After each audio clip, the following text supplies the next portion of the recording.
윤석열 대통령이 헌정사상 현직 대통령으로는 최초로 어제 탄핵 심판 변론에 직접 출석해서 자신의 입장을 밝혔습니다. 국회 탄핵소추단의 입장과는 완전히 반대된 내용이었습니다. 윤 대통령은 내일도 헌재에 출석해서 4차 변론기일을 이어갈 예정인데요.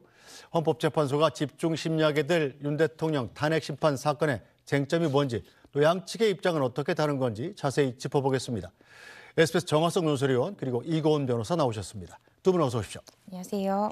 네, 먼저 정화석 논설위원께서 이 헌재 탄핵 심판 사건 얘기하기 전에 지금 공수처가 대통령실과 관저에 대한 압수수색을 시도하고 있다고 그래요? 오전에 들어갔다고 하죠. 네, 어떤 걸 확보하기 위해서 들어간 건가요? 가장 주된 지금 이 목표하는 자료는 이 비화폰 서버, 그러니까 그 비화폰을 통해서 그 네. 계엄이나 그 계엄 이 당시에 어떤 통화가 이루어졌는지 그 통화 기록을 갖다가 살펴보기 위한 그 서버를 확보하려고 하고요. 또 네. 하나는 그 대통령 그 회의실 회의 자료들 그런 것들이 있는지 그런 부분들을 갖다가 확보하려고 하는 건데요. 그 이전에도 지금 그 경찰을 포함해서 3번의 압수수색 시도가 있었거든요. 네. 대통령실하고 한적. 근데 지금 계속 형사소송법 110조가 뭐냐면 군사상 비밀을 요하는 장소는 그 압수나 수색을 위해서는 그 책임자의 승낙을 얻어야 한다라는 부분이 있어서 이 부분을 계속 지금 거부해 왔어요, 경호처가. 네. 그래서 오늘도 계속 거부하는 걸로 알고 있는데 결국은 그 압수수색 시도가 과연 성공할지 그거보다는 오히려 지금 공수처가 수사가 지금 난항을 겪고 있지 않습니까? 네. 계속 윤석열 대통령은 이 조사를 거부하고 있고요. 지금 공수처에서 지금 하는 게 없잖아요, 별로. 네. 그러니까 이렇게 압수수색 시도라도 그러니까 최선의 노력은 다하고 있다라는 것을 보여주기 위한 그런 압수수색이 아닌가 싶습니다. 네, 관저와 대통령실에 대한 압수수색을 승인할 권한은 현재 김성훈 경호처 차장이 갖고 있습니다. 국회에서 의원들이 물어봤는데 어떻게 대답했을까요? 지금 공수처에 한남동 관저에서 지금 압수수색을 위해서 관저로 지금 나갔다고 합니다. 관저 압수수색 승인권자가 아마 김성훈 경호처장 같은데 이 부분에 대해서 좀 승인을 해주시지 그래요? 가서 관련 법률에 따라 판단할 겁니다. 그리고 저희 경호 대상자는 대통령님뿐만 아니라 영부인님도 경호 대상자입니다. 이 관저에 대해서 지금 압수수색으로 경호처에 나가 있으니까 이에 대해서 승인권자가 지금 우리 차장님 아니십니까? 예, 제가 승인권자입니다. 제가 이 자리에서 승인을 하라 마라 이렇게 말씀하시는 겁니까? 네. 제가 돌아가서 관련 법률 검토하고 판단하겠습니다. 네, 이고은 변호사, 이 경호처 차장이 지금 들어가서 관련 법률을 검토하고 판단하겠다 이렇게 얘기하는 걸 보니까 아마 승인 안 하겠다 이런 뜻으로 들리는데요. 저만 그런 겁니까? 네, 그렇습니다. 저도 그렇게 판단이 듭니다. 그간 계속 대통령실에서는 이 형소법 제110조 또 제111조를 들어서 승인을 해주지 않았습니다. 이 때문에 수차례 압수수색을 시도했지만 모두 결국 불발되었는데요. 아마 관련 규정이라는 것은 아까 제가 말씀드렸듯이 형소법상의 110조, 111조를 들어서 이것은 군사상 기밀 또 공무상 기밀을 담긴 이 문서나 여러 가지 증거물이기 때문에 책임자의 승낙 없이는 압수수색할 수 없다라고 주장할 것 같습니다. 그런데 사실은 그 해당 조항의 2항을 보면 국가의 중대한 이익을 해치는 경우가 아니라면 승낙을 거부할 수 없다라고 규정되어 있어서 네. 규정 그대로를 해석하자면 사실은 승낙을 해줘야 맞습니다. 네. 그럼에도 불구하고 계속해서 승낙을 거부하고 있는 상황이기 때문에 사실 이번 공수처의 오늘 압수수색 제시도 아마 실패로 끝날 가능성이 높지 않을까 싶습니다. 네, 지난번에는 비화폰 압수수색보다 훨씬 더 강한 일이었죠. 대통령 체포도 공수처가 해내지 않았습니까? 그렇다면 이번에도 혹시나 물리력 같은 걸 동원해서 할 수 있는 방법은 없는 거예요? 사실은 그렇게까지 하기는 좀 어려울 것 같습니다. 그때도 사실은 물론 이 공수처와 이제 경찰이 열심히 노력을 해서 체포영장 집행에 성공하긴 했지만 그때 당시에는 경호처 인력들이 사실 심리적으로 많이 무너진 상태였기 때문에 큰 저항이 없어서 또 쉽게 성공했던 그런 측면이 있습니다. 그런데 현재는 이제 어쨌든 압수수색을 제한할 수 있는 법적 근거가 있는 상황이기 때문에 경호처 직원들도 아마 이 부분에 대해서 계속해서 거부를 할 가능성이 높지 않나라는 생각이 들긴 하고요. 또 이런 부분들을 통해서 결과적으로 얻고 싶어하는 것이 비화폰인 것인데 네. 아무리 비화폰 서버를 확보한다 하더라도 그 대화 내용을 알 수는 없습니다. 녹음은 안 되죠. 네, 그렇습니다. 그러니까 통화 기록만 확인할 수 있는 것인데 많은 우리 시청자분들께서도 아시다시피 전 사령관이랄지 또 군 관련 인력들, 계엄 관련자들이 대통령으로부터 전화를 받았고 어떤 지시를 받았다라고 구체적으로 진술을 하고 있는 상황입니다. 네. 그런 상황에서 통화 녹음도 아니라 기록만으로 이게 어느 정도의 신빙성을 가지는 추가 증거가 될까라는 점에서 의문이 들고요. 오늘 설사 지금 확보하고자 하는 증거를 확보하지 못한다 하더라도 윤석열 대통령에 대한 기소에는 큰 문제가 발생하지 않을 것 같습니다. 네, 자 그럼 윤석열 대통령에 대한 헌법재판소의 탄핵 심판 이야기로 돌아가 보겠습니다. 자, 윤 대통령은 어제 헌정사상 최초로 현직 대통령이 헌법재판소에 출석해서 자신이 받는 탄핵 심판에 대한 입장을 밝혔습니다. 내란 혐의를 전면 부인했는데요.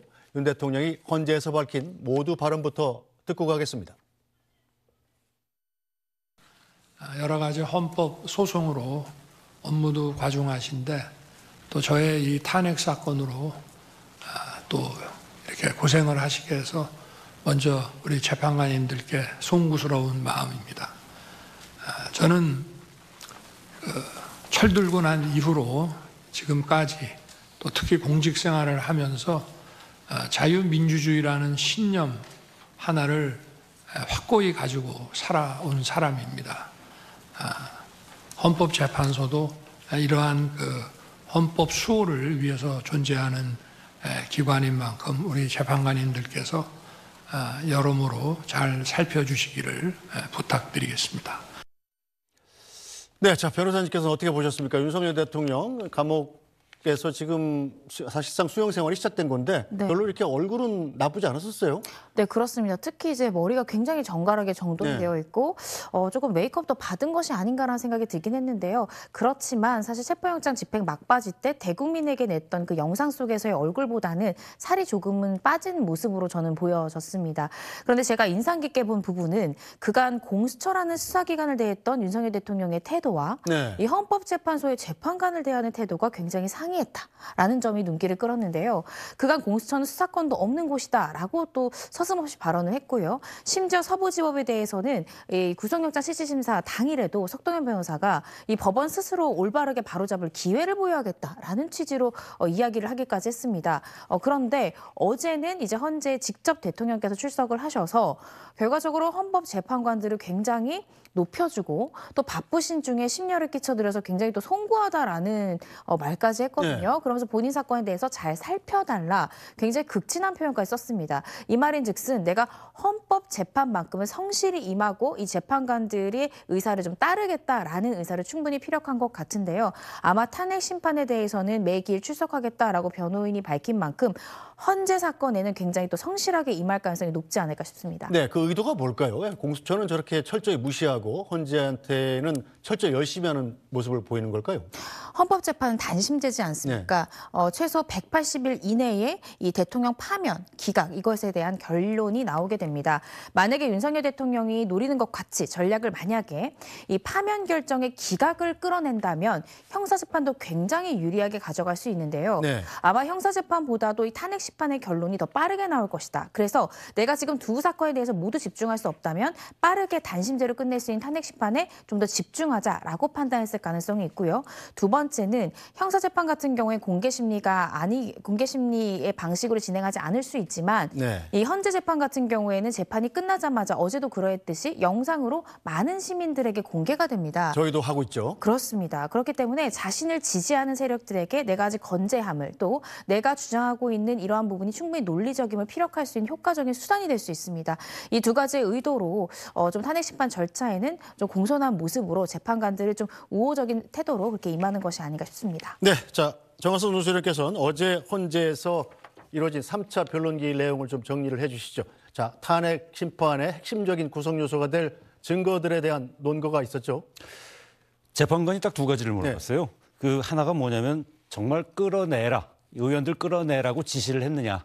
이 부분은 그 이전에 뭐 이진우 수방사령관이라든지 곽종근 특전사령관이라든지 그 관련자들의 진술이 계속 있었거든요. 네. 많이 축적이 돼 있습니다. 근데 이거 없다고 윤 대통령은 부인을 했고요. 이 부분이 왜 중요하냐? 포괄적 수단으로 독립된 헌법기관을 해산시키려는 의도거든요. 의도가 이제 보이는 게 이 관련자들 진술에서 뭐 이 도끼로 뭐 문을 부수고 들어가서 끌어내라 4인 1조로 뭐 들어서 내라 뭐 이런 이 진술들이 지금 있는데 여러 명이죠. 예, 있는데 그 부분에 대해서 한 적이 없다라고 이제 윤석열 대통령이 부인을 했고요. 또 한 가지 이 비상입법기구 이거는 네. 이제 최상목 경제부총리에게 준 쪽지에서 비상입법기구의 예산을 말하라. 이 말은 결국은 대통령이 아무리 무슨 뭐 전시나 비상 상황에서 계엄을 선포한다 해도 권한이 없는 입법부를 해산하고자 하는 그런 그 의도가 담겨 있기 때문에 이거는 영장실질심사 할 때 그 윤석열 대통령의 구속영장을 발부한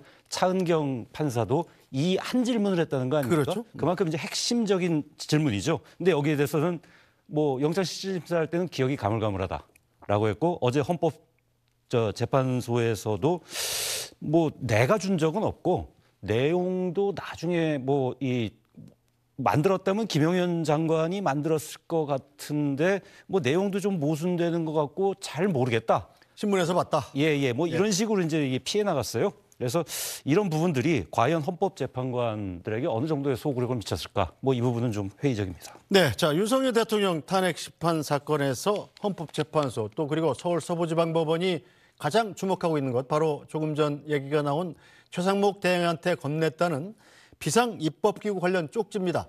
자, 이 부분에 대해서 최상목 대행이 미리 증언을 했던 적이 있죠. 이 내용과 윤석열 대통령이 어제 헌법재판소에서 직접 밝힌 내용 이어서 들어보겠습니다. 대통령이 들어가시면서 제 이름을 저를 보시더니 저 참고 자료 이거 참고하라고 하면서 하니까 옆에 누군가가 전 잘 모르겠어요. 누군가가 저한테 자료를 하나 줬습니다. 근데 자료가 접혀 있었습니다. 어떤 내용인가요? 이 비상계엄 상황에서 뭐 재정자금을 이렇게 유동성 같은 확보를 잘해라 이거 고문적만 기억은 납니다. 그런 한두 개 정도 글씨가 써 있었습니다. 저는 이걸 준 적도 없고 한참 있다가 언론에 뭐 이런 메모가 나왔다는 것을 기사에서 봤습니다. 이거를 만들 수 있는 사람은 국방장관밖에 없는데 국방장관이 그때 이제 구속이 돼 있어서 구체적으로 확인을 못했습니다. 네, 자 이고은 변호사님 일단 이 쪽지 내용 뭐 저희가 그래픽으로 준비를 안 했습니다만 구체적으로 요약을 하면 그겁니다. 국회의 모든 자금을 다 동결하고 비상입법기구 관련 예산을 편성하라라는 지시였어요. 네. 자 그런데 최상목 권한대행은 지금 대통령이 나를 보더니 참고하라. 그랬더니 누군가가 이 쪽지를 건네줬다는 입장인데 자 윤석열 대통령은 기억이 없다. 난 전혀 준 적도 없고 나중에 언론을 보고 알았다는 거예요. 자 누구 말을 믿어야 됩니까? 상관은 준 적이 없다고 얘기하고 있는데 부하 직원이 나는 받았다라고 얘기를 한다면 과연 누구 말이 맞을지 저는 제 판단에는요. 사실은 상부의 지시 없이 부하 직원이 어떤 행동을 하고 한다는 것은 쉽지 않다고 보여집니다. 그리고 실제로 그 쪽지 부분에 대해서도 윤석열 대통령은 이 영장실질심사 당시에는 그 쪽지에 대한 기억이 가물가물하다라고 분명히 진술했다가 어제 헌재에서는 그 헌재에 가기 전에는 변호인과 또 수시간 접견이 있었다는 보도가 나왔습니다. 변호인과의 접견 후에 있었던 어제 헌재 심리 과정에서는 나는 그 쪽지에 대해서 모른다, 언론을 통해 알았다라면서 단호히 이 부분에 대해서 모른다라는 입장을 분명히 했습니다. 그런데 지금 이 최상목 권한 대행의 말에 따르더라도 윤석열 대통령이 말을 했고 누군가 줬다는 겁니다. 그렇다라고 한다면 누군가 준 것도 중요하겠지만 윤석열 대통령께서 이 쪽지를 참고해라라고 줬다면 윤석열 대통령이 줬다라고 봐도 무방하다라고 생각이 듭니다. 네. 예를 들어서 어떤 CEO가 문서를 준비를 했는데 옆에 들고 있던 비서가 들고 있다가 이 A한테 줘 해서 비서가 A한테 준다고 해서 그게 비서가 줬다라고 볼 수 있습니까? 그리고 CEO가 얘기도 했죠. 참고해라. 네, 그렇습니다. 그렇기 때문에 이것을 과연 누가 줬는지보다는 윤석열 대통령이 그 쪽지를 줄 당시에 쪽지를 참고하라라고 말을 했고 윤석열 대통령 옆에 있던 누군가 줬다라는 것이 사실이라면 이것은 곧 윤석열 대통령이 준 것으로 인정될 가능성이 대단히 높다는 생각이 듭니다. 네, 자 이 쪽지의 내용 비상 입법기구 예산을 편성하라는 내용인데 이게 과연 진짜 내란 혐의를 증명할 수 있는 사실이라면 핵심 증거가 될 텐데 자 일단 작성 자체는 김영은 장관이 한 게 맞는 것 같아요. 김영은 장관 측도 내가 만들었고 대통령의 검토를 거쳤다. 이런 주장인 거죠? 그렇습니다. 그런데 저는 의구심이 드는 것이 만약에 이 작성자가 김용현 전 장관이었다면 윤석열 대통령은 왜 영장실질심사 당시에 작성자는 아마 김용현 전 장관이었을 것이다라는 진술을 하지 않았을까? 그리고 이 헌재 심리가 있었던 어제 이걸 작성했다면 김용현 전 장관이 했을 것 같은데 구속해서 내가 그 사실 여부는 확인하지 못했다라고 갑자기 구체적인 진술을 하게 됩니다. 네. 그리고는 곧 이어서 같은 날 김용현 전 장관이 자신의 변호인을 통해서 내가 작성한 것이 맞다라고 이야기했습니다. 네. 그러면 조금 합리적으로 의심을 해보자면 이 부분에 대해서 이 해당 쪽지의 작성 관련해서 혹시나 김용현 전 장관 측과 윤석열 대통령 측이 뭔가 변호인을 통해서 확인을 했다라던가 어떤 부분이 있는 것이 아닌가라는 생각이 저는 강하게 드는데요. 네. 이 부분에 대해서는 이미 김용현 전 장관은 검찰에서 수사를 받았습니다. 네. 피해자 신문 조서가 있을 겁니다. 그래서 이 피해자 신문 조서 때 이 쪽지에 관한 언급이 있다면 이때 당시 이 쪽지에 대해서는 김용현 전 장관이 어떻게 진술했었는지, 그런데 내일 있을 증인신문 때는 또 이 부분에 대해서 어떻게 진술할지, 그 진술이 달라진 부분이 있는지를 저희가 좀 주목해서 보면 될 것 같습니다. 자, 이 쪽지를 만약에 김용현 장관이 작성해서 대통령한테 이른바 검토를 받지 않고 그대로 그냥 최상목 권한대행한테 준 거라면, 자, 그렇다면 내란죄에서 내란 우두머리는 김용현 장관이고 내란 중요임무 종사는 윤석열 대통령이라고 봐야 됩니까? 그렇게 볼 수는 없는 거죠. 네. 사실은 김용현 전 장관도 결국에 우두머리에 손과 발이 되는 중요 임무를 종사하는 사람이기 때문에 결국 상부의 지시 그리고 통솔이 없었다라고 한다면 그러한 실행 행위를 분담을 할 수가 없는 상황입니다. 그리고 객관적으로 보더라도 이 계엄으로 인해서 밑에 부하일 수도 있는 이 장관들이나 사령관들이 어떠한 이익을 얻게 됩니까? 가장 큰 이익을 얻는 것은 대통령이라고 저는 생각이 드는데, 그렇다라고 한다면은 위에 상부의 지시 없이 밑에 있었던 부하 직원일 수도 있는 김용현 전 장관이 자신이 뜻을 세워서 비상입법기구를 세우고 그 비상입법기구에 대한 예산을 편성하라고 대통령도 아닌 이 국방부 전 장관이 이야기를 한다? 이것은 상식에 좀 반하는 그런 내용이지 않을까 싶습니다. 네. 자, 어제 헌법재판소에선 비상계엄 선포 당시에 윤 대통령이 국회에서 의원들을 끌어내라는 지시를 했는지 이 부분에 대한 확인도 이루어졌습니다. 자, 이 부분에 대해서는 지난달에 국회에 출석했던 곽종근 전 특수전 사령관의 발언이 있었죠. 자, 어제 윤 대통령의 헌재 발언까지 이어서 들어보겠습니다. 대통령께서 비화폰으로 제게 직접 전화를 하셨습니다. 의결 정족수가 아직 다 안 채워진 것 같다. 빨리 문을 부수고 들어가서 안에 있는 인원들을 끄집어내라 라고 말씀을 하셨습니다. 본인께서는 이진우 수방사령관, 곽종근 특전사령관에게 계엄 선포 후 계엄 해제 결의를 위해 국회에 모인 국회의원들을 끌어내라고 지시한 적이 있으십니까? 없습니다. 네. 네, 자, 복수의 군 장성들이 의원들을 끌어내라. 아직 정족수가 안 된 것 같으니 뭐 총을 쏴서라도 끌어내라. 도끼로 문을 부수고 끌어내라. 뭐 이런 증언들이 잇따라 나오고 있지 않습니까? 네. 자, 그런데 헌법재판소장 권한대행의 질문에 대해서 윤 대통령이 아주 단답식으로 그런 일 없습니다라고 부인을 해버리는군요. 대통령이 지시를 하지도 않았는데 사령관에 불과한 인원이 이러한 도끼로 부수고 들어가라, 또 군이 들어가라, 또 국회의원을 끌어내라라는 말을 허위로 조작해서 진술할 이유는 저는 전혀 없다라는 생각이 듭니다. 대통령이 비화폰으로 이런 부분을 지시했다라고 굉장히 구체적으로 진술을 하고 있고요.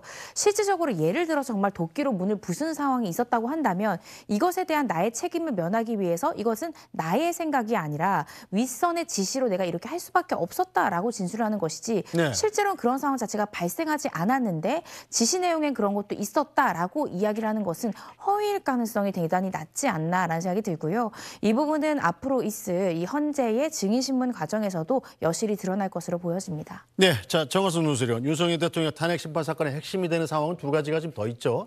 자, 계엄 당일 밤에 중앙선관위에 계엄군이 진입했다는 것 하고요.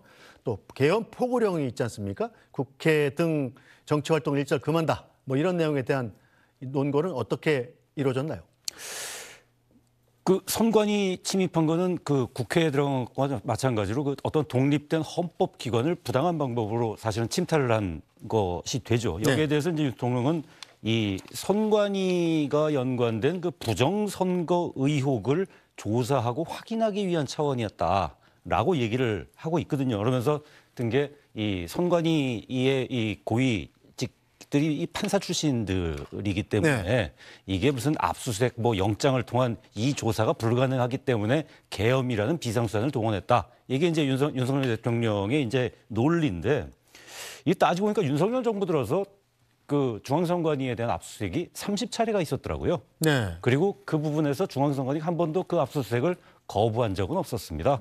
예, 그래서 이게 좀 말이 좀 논거가 좀 약한 거 아닌가 싶은 네. 생각이 들고요. 또 한 가지 그 포고령에 이제 포고령 1호가 그거 아닙니까? 정치 활동을 금한다 아닙니까? 국회 활동 금지죠. 예.